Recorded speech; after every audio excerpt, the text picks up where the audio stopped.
Okay, let's talk about a classic command line problem, one that everyone runs into. What do you do when a file is just way too big to open all at once? We're going to look at two fundamental tools that solve this exact problem, less and more. You've totally been there, right? You're trying to check a log file, maybe some long piece of code. You type your command, you hit enter, and whoosh, the whole thing just flies by in a blur. It's impossible to read anything, and yeah, it's pretty frustrating. And this command right here is often the culprit, cat. Now, don't get me wrong, cat is great for small files, but its job is to dump the entire contents of a file to your screen, all at once. For a huge log file, that just means you get that unreadable waterfall of text. So, how do we actually manage this? Well, let's go back in time a little bit. The original solution to this problem is a simple command called more. It was designed specifically to stop that waterfall of text from happening. It's called a pager, which is exactly what it sounds like. It's a program that lets you view a document page by page. And more is kind of the granddaddy of them all. Instead of just dumping everything, it fills up your screen one time, and then it just stops, giving you a chance to actually read what's there. Using it couldn't be simpler. Just type more and the file name. You hit the spacebar to go to the next page and the next and so on. But, and this is a huge but, there's a big catch. You can only go forward. If you accidentally scroll past something important, too bad. There is no going back. And that limitation brings us to the modern, far more powerful successor.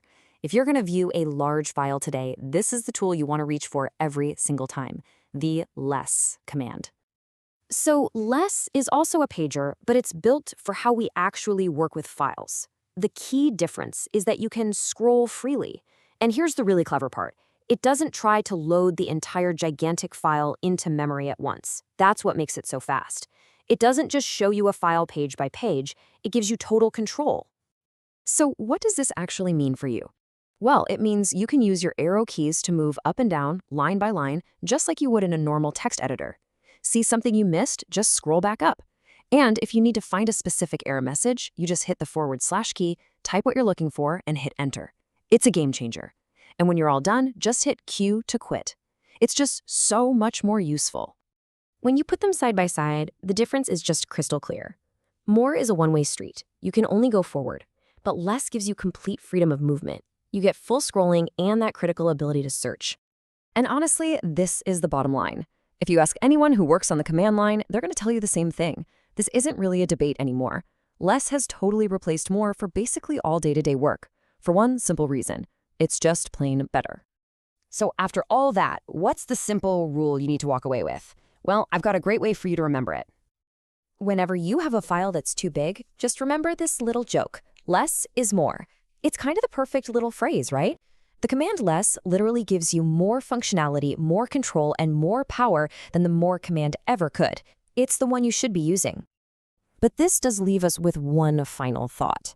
Less is fantastic for exploring an entire file. But what if you don't need to see the whole thing? What if you just want a quick peek at, say, the first few lines to check some headers?